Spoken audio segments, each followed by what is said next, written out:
L'innovation, eh bien, la ligne directrice de BAB2, c'est notre fil conducteur. C'est vraiment notre ligne directrice chaque jour. C'est d'innover, d'avancer. BAB2 va fêter ses 36 ans. Il a ouvert le 3 novembre 1982. Notre vocation, c'est en premier lieu le commerce, certes, mais si les gens viennent chez nous, c'est qu'ils y trouvent autre chose. C'est surtout un centre commercial qui sait se réinventer, qui est un acteur de la vie locale. Nous avons cette vocation à faire découvrir de la culture, des animations spectaculaires aux enfants. Nous avons décidé cette année de débuter l'année scolaire avec une grosse animation lors des vacances d'octobre sur le thème de la conquête spatiale.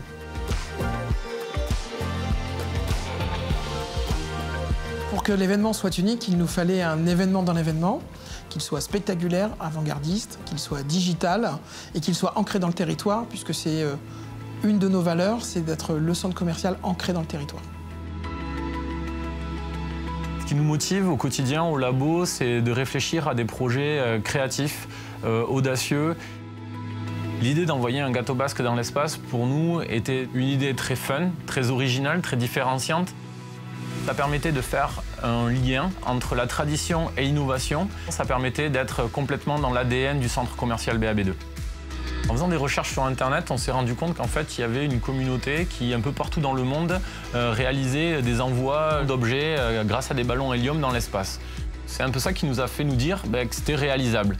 Avant tout, ce qu'il nous fallait, c'était un gâteau basque. On s'est naturellement tourné vers le label Eguzkia, qui est l'association de promotion du gâteau basque, et notamment son président, Bruno Stora, qui a réalisé le fameux gâteau basque qui est parti dans l'espace.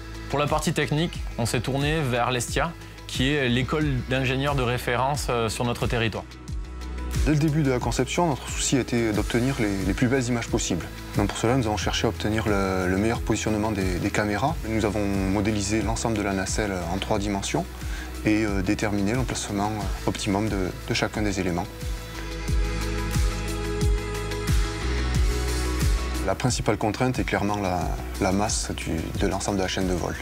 Bien entendu, pour que ce soit suffisamment léger pour que le ballon puisse l'emporter, mais également pour obtenir les autorisations des autorités aériennes. En même temps, il faut que la structure soit suffisamment résistante pour protéger le matériel embarqué, donc les caméras, les GPS, de la température extrême et également du choc à l'atterrissage. L'apport éducatif pour nos étudiants est très important.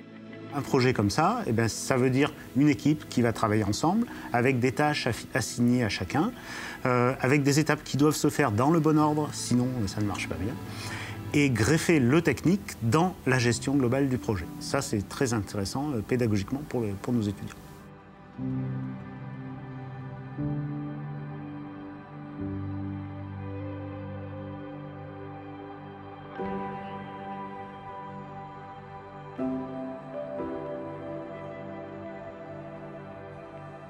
Même si nous mettons toutes les chances de notre côté dans la réussite de ce projet, on est quand même obligé de se poser 10 000 questions. Déjà, est-ce que la météo va être bonne? Est-ce que la retransmission du Facebook Live va bien se passer? Est-ce que le vent ne va pas se lever? Est-ce qu'on va retrouver la capsule? Tout ça, c'est le genre d'interrogation qui arrive quand au final on crée quelque chose de complètement différent dont on n'a aucune expérience en amont.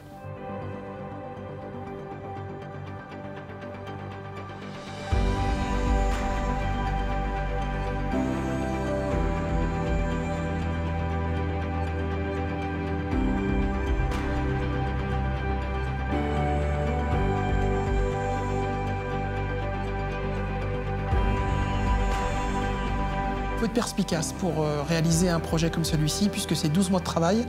C'est de fédérer les gens autour de l'événement, c'est de leur expliquer notre projet, de s'associer à notre image, parce qu'il est innovant, qu'il est surprenant et qu'il est audacieux. Ce dont je suis sûr autour de ce projet, qui au final est devenu une réelle expérience, c'est que c'était un truc de malade, quoi. Ça nous a permis en fait de fédérer énormément de gens ici au Pays Basque et de rencontrer des gens, de travailler sur un projet en commun pendant 3 mois où au final on a noué énormément de liens et de se rendre compte que tout le monde était aussi fier, aussi engagé autour de ce projet, c'était vraiment quelque chose de génial.